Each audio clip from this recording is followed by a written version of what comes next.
આ તરફ વલસાડ જિલ્લામાં ખરાબ રસ્તાને લઈને ચક્કાજામ કરવામાં આવ્યો।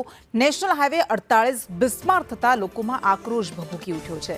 રોષે ભરાયેલા સ્થાનિકો વાહન ચાલકોએ વિરોધ કર્યો। ખરાબ રસ્તાને લઈને સ્થાનિકો વાહન ચાલકો કેટલાય સમયથી પરેશાન થઈ ગયા છે, પરંતુ કોઈ ઉકેલ નથી આવતો।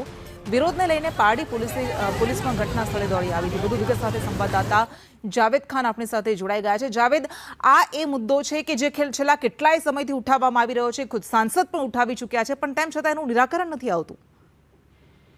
જી બિલકુલ સાચી વાત છે। સ્થાનિકો અને વાહન ચાલકોનું કહેવું છે કે જે ખરાબ રસ્તાઓ ખરાબ થઈ ગયા છે તેને બનાવવા માટેની તેઓ માંગ કરી રહ્યા છે, પરંતુ જે હાઈવે ઓથોરિટી છે તે પણ જે છે આ બાબતે કોઈ ધ્યાન નથી આપી રહ્યું। લોકોનું એવું કહેવું છે કે વરસાદ રોકાયા બાદ જે ડ્રાય દિવસ મળે છે તેમાં તમે કામ કરો અને હાઈવે નું જે ખાડા છે એ તમે પૂરો, પરંતુ જે છે જ્યારે વરસાદ બંધ થાય છે ત્યારે હાઈવે ઓથોરિટીના કોઈ માણસો દેખાતા નથી। વરસાદ શરૂ થતાની સાથે જ તેઓ ખાડા પૂરવા આવે છે અને ફરી એ જ ખાડા જે છે વરસાદ પડવાથી ખાડા વધી જતા હોય છે, જેના કારણે જે છે વાહન ચાલકો અને સ્થાનિકો પરેશાન થતા હોય છે।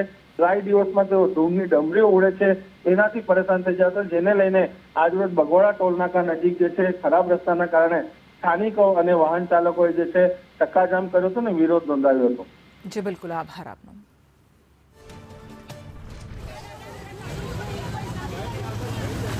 સાક્ષી